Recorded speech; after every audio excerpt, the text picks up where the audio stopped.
नमस्कार दोस्तों, Indian polity के एक और वीडियो में आपका स्वागत है।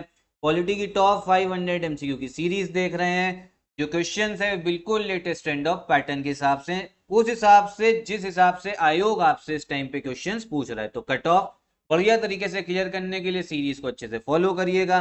साथ ही साथ यूपी पीसीएस 2024 के लिए हमारा एक पेड ग्रुप चल रहा है। आरओ एग्जाम के लिए भी चल रहा है, बीईओ के लिए भी। पेड ग्रुप ज्वाइन करने के लिए आप इन कॉन्टैक्ट नंबर पे कॉल करके आप हमारा पेड ग्रुप भी ज्वाइन कर सकते हो। चलो वीडियो स्टार्ट भी करते हैं जल्दी से और देखते हैं पहला क्वेश्चन क्या है। हम लोग 154 तक कर चुके थे, ठीक है। कहां से स्टार्ट करना है? 155 से स्टार्ट करना। चलो स्टार्ट करते हैं। क्या बोला जा रहा है? Which of the following are included in the directive principles of state policy. DPSP की बात हो रही है। निम्नलिखित में से कौन से राज्य के नीति के निर्देशक तत्वों में शामिल है? ठीक, चलो देखते हैं।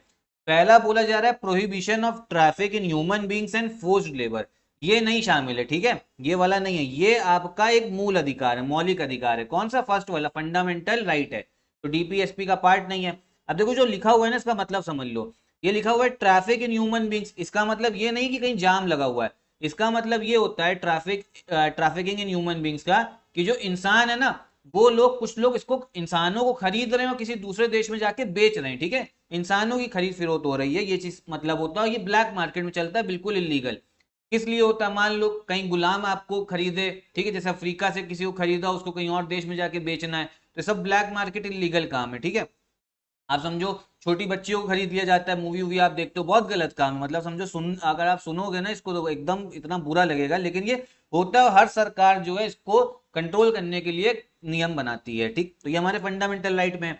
और फोर्स्ड लेबर क्या होता है? मान लो कोई लेबर, उसका काम करने का मन नहीं है, हम उसके आपके कनपट्टी में बंदूक रख के बोले कि नहीं चलो आओ काम करो आके, ठीक। अगर तब भी नहीं माना तो बोले कि तुम्हारे घर वालों को मार देंगे। ऐसे बहुत सारे होते हैं। कहीं खनन पे लेके जाना हो तो माइनिंग करवाने लेबरों को।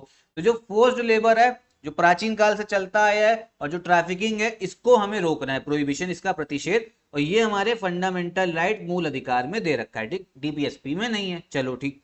दूसरा स्टेटमेंट है कि जो आपकी इंटॉक्सिकेटिंग ड्रिंक है, इंटॉक्सिकेटिंग ड्रिंक का मतलब ये होता है जो आपकी शराब है, जो अल्कोहल है, इसको क्या करना है? इसको भी बैन करना है, इसको भी प्रोहिबिट करना है, ठीक है। तो ये जो स्टेटमेंट है ना, ये आपका बिल्कुल सही है, ये आपके डीपीएसपी में दे रखा है। अब आप कहोगे कि भैया हम लोग तो देखते हैं शराब जो है बिक रही है। देखो सही बात है, जो डीपीएसपी है ये सिर्फ आपके ऐसे आदर्श हैं, ऐसे आइडियल्स हैं जो सरकार को ध्यान में रखने हैं जब वो शासन करे और प्रशासन करे, ठीक। अगर मान लो डीपीएसपी में जो दे रखा है, अगर वो सही से सरकार उसको इंप्लीमेंट नहीं कर रही, तो क्या आप न्यायालय जा सकते हो? सुप्रीम कोर्ट, हाई कोर्ट जा सकते हो? नहीं जा सकते हो बिल्कुल भी, ठीक। लेकिन अगर मौलिक अधिकार का कोई हनन हो रहा है, तो आप सीधा सुप्रीम कोर्ट, हाई कोर्ट जा सकते हो। ये अंतर होता है। अब ऐसी जो शराब है आपका गुजरात में बैन है, बिहार में बैन है, लेकिन बाकी पूरे देश में जो है बिकती है। अगर जो टाइमिंग हिसाब से वो लीगल भी बिकती है, ठीक है। टैक्स भी जाता है सरकार को। कोई भी सरकार जो है इसको बैन नहीं करना चाहती हो, किससे? टैक्स बहुत सारा आता है। तो ये डीपीएसपी में दे रखा था कि क्या करना है? शराब को बैन करना। गांधी जी भी यही चाहते थे। करेक्ट आंसर कौन सा हो जाएगा इस क्वेश्चन के हिसाब से? वो होगा आपका टू वाला, बी वाला, ठीक है, क्योंकि दूसरा वाला स्टेटमेंट ही वो सही है। अगला क्वेश्चन देखते हैं क्या है। भारत के संविधान की किस अनुसूची में विभिन्न राज्यों में अनुसूचित क्षेत्रों के प्रशासन और नियंत्रण के लिए विशेष उपबंध हैं? ठीक है, जो आपके शेड्यूल्ड एरियाज हैं।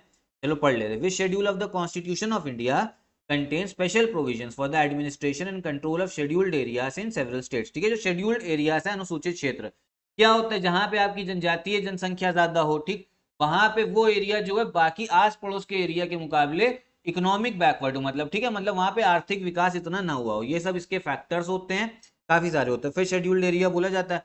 और उसमें काफी स्पेशल प्रोविजंस मिलते हैं। तो कौन सी अनुसूची में बताया गया? ये बताया गया आपकी पांचवी अनुसूची, फिफ्थ शेड्यूल में, ठीक है। ये याद कर लो, फैक्ट है, रट्टा लगा लो इसे, ठीक है। ये क्वेश्चन पूछा जाता है। अगला क्वेश्चन देख रहे हैं। सीमा प्रबंधन विभाग निम्नलिखित केंद्रीय मंत्रालयों में से किस एक का विभाग है? Department of border management is a department of which one of the following union ministries. देखो पहली चीज तो ये समझो, जो आप लोग देखते हो, जो हमारी सेना है, जो आर्मी है, वो बॉर्डर पे नहीं रहती है। पहली चीज तो ये समझो, हमारी आर्मी कभी भी बॉर्डर पे डिप्लॉय नहीं होगी। जब जंग होगी ना, तभी मान लो वो बॉर्डर पे डिप्लॉय होती है, ठीक। नॉर्मल सिचुएशन में सेना कभी भी आपकी बॉर्डर पे नहीं रहेगी। तो बॉर्डर पे रहता कौन है? बॉर्डर पे रहती हैं बाकी जो आपकी जो भारत सरकार की सीएपीएफ है, ठीक है, जो आर्म्ड फोर्सेस है ना बाकी, वो जैसे उसमें कौन कौन हो गया आपका? बीएसएफ हो गया, आईटीबीपी हो गई, ठीक है। तो जो बीएसएफ है ये आपकी पाकिस्तान और बांग्लादेश के बॉर्डर में लगती है, आईटीबीपी चाइना के बॉर्डर में आपकी बॉर्डर संभालती है, ठीक है। तो जितना भी आपका बॉर्डर मैनेजमेंट है ना, ये आपका रक्षा मंत्रालय के अधीन नहीं आता है, ये आता है आपके गृह मंत्रालय के अधीन, बी वाला, ठीक है, मिनिस्ट्री ऑफ होम अफेयर्स के अधीन आता है। ये चीज आपको पता होनी चाहिए, ये इंपॉर्टेंट है। अब इसमें काम क्या क्या होता है भैया, फेंसिंग करना, तारे लगाना बॉर्डर पे, ठीक है, ये सब देखना, मतलब अलग अलग लोग लगाते हैं लेकिन काम पूरा यही होता है बॉर्डर मैनेजमेंट में। उसके बाद ये देखना कि भैया अलग अलग कोई जो है घुसपैठ तो नहीं हो रही है, वहाँ इंटेलिजेंस कैसी चल रही है, ये सब काम बॉर्डर मैनेजमेंट का और गृह मंत्रालय के अधीन आता है। आर्मी जो होती है, आर्मी तभी एक्शन में आती जब कहीं पे युद्ध है हमारा, ठीक है। बाकी जो है बॉर्डर पे कौन एक्टिव रहता है, बीएसएफ, आईटीबीपी, और आपका म्यांमार के साथ में कौन सा आपका समझो आर्म फोर्स है, ये आप जरा कमेंट बॉक्स में बताइए। अगला क्वेश्चन देखते हैं क्या है। इसमें ये बोला जा रहा है, under the administration of which of the following is the department of atomic energy, परमाणु ऊर्जा विभाग निम्नलिखित में से किसके प्रशासन के अधीन है, वही जो न्यूक्लियर बॉम्ब वाला है, ठीक। अब आप खुद सोचो किसके अधीन होना चाहिए भैया, ये तो बहुत सेंसिटिव मुद्दा है, न्यूक्लियर वेपन वाला, ठीक है, ऐसे किसी को हाथ नहीं दे सकते। तो ये सीधा आपके प्रधानमंत्री कार्यालय के अधीन होता है, प्राइम मिनिस्टर ऑफिस, पीएमओ के अधीन, ठीक है। कौन सा, डिपार्टमेंट ऑफ एटॉमिक एनर्जी, परमाणु ऊर्जा विभाग, ठीक। अगला क्वेश्चन देखते हैं, ये थोड़े फैक्चुअल क्वेश्चन आ रहे हैं और फैक्चुअल इंपॉर्टेंट भी हैं आपके, ठीक है, ये ऐसे फैक्चुअल हैं जो पूछे जा सकते हैं। अब बोला जा रहा है जो आपकी नेशनल वाटर रिसोर्सेज काउंसिल है भारत में, राष्ट्रीय जल संसाधन परिषद, इसका अध्यक्ष कौन होता है, नेशनल वाटर रिसोर्स काउंसिल का। तो इनके अध्यक्ष भी होते हैं आपके प्रधानमंत्री, प्राइम मिनिस्टर, ध्यान रखना, ठीक। तो एक और चीज समझ लो, जो डिपार्टमेंट ऑफ आपकी एटॉमिक एनर्जी है, परमाणु ऊर्जा विभाग, ये आपके पीएमओ के अधीन आ रहा है, ठीक है, प्रधानमंत्री कार्यालय। और अध्यक्ष कौन होते हैं आपके राष्ट्रीय जल संसाधन परिषद के, वो प्रधानमंत्री, ठीक। अगला क्वेश्चन देखते हैं क्या है। देखो यहाँ पर बात हो रही है आपके चंडीगढ़ की, बात हो रही है पहले स्टेटमेंट में। पंजाब के जो राज्यपाल है अपने दायित्व के साथ साथ चंडीगढ़ का प्रशासक भी होता है। The governor of Punjab is concurrently the administrator of Chandigarh. देखो है क्या ना, जो चंडीगढ़ है आपका, पहली चीज तो ये समझो, चंडीगढ़ आपका पंजाब जो राज्य उसकी भी कैपिटल है, ठीक, पंजाब की भी कैपिटल है, हरियाणा की भी कैपिटल है। चंडीगढ़ आपकी दो राज्यों की कैपिटल है, पंजाब की और हरियाणा की। उसके बाद में चंडीगढ़ आपका एक केंद्र शासित प्रदेश, यूनियन टेरिटरी भी है। तो तीन रोल निभाता है आपका चंडीगढ़। तो होता क्या, जो भी आपकी यूनियन टेरिटरी है उसमें आपका या तो एडमिनिस्ट्रेटर होगा या लेफ्टिनेंट गवर्नर होगा, सब अलग अलग नाम से होता है। तो जो आपके पंजाब के राज्यपाल होंगे ना, जो पंजाब के राज्यपाल के उसमें अपॉइंट होता है, उन्हीं को चंडीगढ़ के एडमिनिस्ट्रेटर, प्रशासक का भी आपका वो आपको दे दिया जाता है, ठीक है, उसकी रिस्पॉन्सिबिलिटी, उसका दायित्व है। तो पहली स्टेटमेंट बिल्कुल सही है, जो पंजाब के गवर्नर होंगे वो आपके चंडीगढ़ के एडमिनिस्ट्रेटर भी होंगे, बिल्कुल बात सही, ठीक। अगला स्टेटमेंट क्या बोला जा रहा है, ऐसे ही बोला जा रहा है जो आपकी केरला के गवर्नर है, क्या वो लक्षद्वीप के भी प्रशासक होते हैं, तो ये बिल्कुल गलत है, ये गलत है, ठीक है, सिर्फ चंडीगढ़ के लिए सही था। करेक्ट आंसर कौन सा हो जाएगा, वो होगा आपका ए वाला, ठीक। चलो अगला क्वेश्चन देखते हैं क्या है।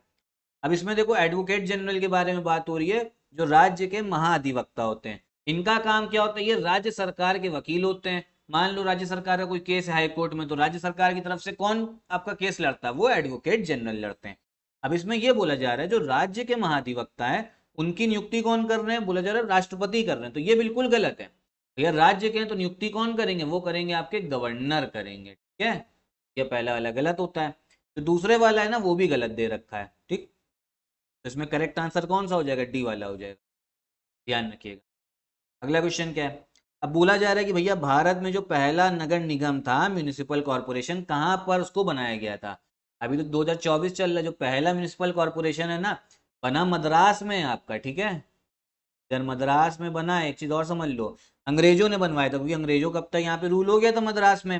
और कौन से साल बने, ये बना है आपके 1687 में बना है, बहुत सालों पहले, ठीक। और हमने इसको संवैधानिक स्टेटस कब दिया नगर निगम को, 1992 में दिया आजाद भारत ने, ये चीज ध्यान रखना। उसके पहले भी नगर निगम थे लेकिन संवैधानिक स्टेटस नहीं था, मद्रास में बना था। देखो नगर निगम का काम ये रहता है, अब भैया जैसे मान लो अंग्रेजों की सरकार है, अब वहां पे मद्रास शहर में कहीं पे कूड़ा इकट्ठा हो रखा है, पानी की व्यवस्था, सीवर सही नहीं, तो वो थोड़ा ना केंद्र सरकार देखेगी, उसका वो तो आपकी लोकल गवर्नमेंट देखेगी। तो नगर निगम का यही काम रहता है मेजर, जो आपका शहर है उसकी प्लानिंग सही से हो, वहां पे पीने का पानी जो है सही से पहुंचे, कूड़ा नहीं इकट्ठा हो कहीं पे, जो सीवर वगैरह है सीवेज वो सही से हो, वहां पे पब्लिक हेल्थ सही रहे, ठीक है। जब क्योंकि कूड़ा होगा तो वहां आप समझो क्या कहते हैं बीमारियां फैलेंगी, तो ये सब चीजें मद्रास, ठीक। अगला क्वेश्चन क्या है, लोक अदालत के बारे में बात हो रही है। लोक अदालत क्या करता है, बहुत सारे केस आपको पता है हमारे जुडिशरी में पेंडिंग है, तो भैया जो केस पेंडिंग है उसको अगर अलग से सुलझाना हो, ठीक है, सुनवाई हो, तो वो लोक अदालत करता है। पीपल्स कोर्ट भी बोला जाता है इसमें। अब होता क्या है ना, लोक अदालत ने जो भी आपका निर्णय दे दिया उसको आप कहीं पे अपील नहीं कर सकते, फिर वो फाइनल है, ठीक है। तो पहला वाला स्टेटमेंट जो है ना ये बिल्कुल सही है, ठीक है। एक लोक अदालत द्वारा किया गया अधीन निर्णय सिविल न्यायालय का आदेश मान लिया जाता है और इसके विरुद्ध किसी न्यायालय में अपील नहीं होती, बिल्कुल सही है। दूसरा बोला जा रहा है जो आपका मैट्रिमोनियल आपके डिस्प्यूट है, जो पति पत्नी के बीच में होते हैं, विवाह संबंधी और पारिवारिक कहीं जमीन अमीन, ये लोक अदालत में नहीं होते, तो गलत है, ये भी होते हैं, ये तो रहते ही हैं, ठीक है। क्योंकि ये जो सिविल केसेस है ना ये जरूर जाते हैं। करेक्ट आंसर कौन सा हो जाएगा आपका, खुद सोचो भैया, ए वाला वन। ठीक, अगला क्वेश्चन देखते हैं क्या। लास्ट है इस वीडियो का, क्योंकि हम लोग 10 क्वेश्चन देखते हैं वीडियो में।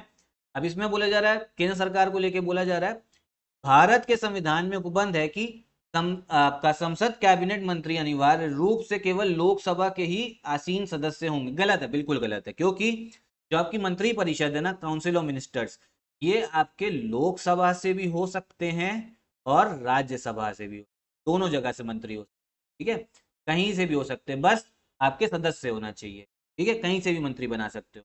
और लेकिन जो आपका मंत्री परिषद है उत्तरदायित्व किसको होती है, रिस्पॉन्सिबल, वो सिर्फ लोकसभा को होती है। दूसरा बोला जा रहा है जो आपका केंद्रीय कैबिनेट सचिवालय है संसदीय कार्य मंत्रालय के निर्देशाधीन कार्य करता है। Union cabinet secretariat operates under the direction of the ministry of parliamentary affairs, बिल्कुल गलत है। तो केंद्र सचिवालय है ना ये आपके काम करता है प्रधानमंत्री के अधीन, ठीक है, सीधा प्रधानमंत्री के अधीन। कौन हेड होता है, प्रधानमंत्री होते हैं केंद्र सचिवालय के। तो प्रधानमंत्री को लेकर आज हमने काफी क्वेश्चन देख लिए। एक आपके वो वाटर रिसोर्स काउंसिल के भी भैया चेयरमैन है, जो आपकी परमाणु ऊर्जा विभाग है, एटॉमिक एनर्जी डिपार्टमेंट, वो भी इन्हीं के अधीन होता है, पीएमओ के अधीन, तो ध्यान रखना। अच्छा, इसका करेक्ट आंसर कौन सा हो जाएगा, वो हो जाएगा आपका डी वाला, इनमें से कोई भी नहीं, ठीक है। तो यही थी आपकी वीडियो, कैसी लगी कमेंट बॉक्स में बताइएगा। हमारा ग्रुप भी चल रहे हैं, पेड ग्रुप, अगर सिलेक्शन वाली तैयारी करनी तो इन कॉन्टैक्ट नंबर पे कॉल करके हमारा पेड ग्रुप भी ज्वाइन कर सकते हैं। यहीं पे मैं वीडियो भी खत्म करता हूँ। नमस्कार।